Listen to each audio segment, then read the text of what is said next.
Hello everyone, this is Sean, your roof guy. We are here in downtown Daytona Beach, Florida.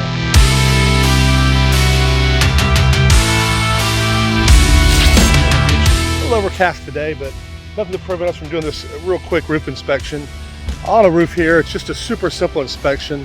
Not a lot to talk about. A straight gable roof, just a rectangular gable roof. We used to call it a shotgun gable. Technically, that's not the right term, but it just implies that we've got straight runs, no hips, just two gable ends, minimal waste. Easy measure. We've got some modified down here that has to be replaced. Looks like just two runs of modified. Real easy job to do. Two pipe boots, one vent, and a bunch of ridge vent. We'll take that off and put some shingle over ridge vent, but doesn't get much easier than this, guys. We're going to sell these people a great price.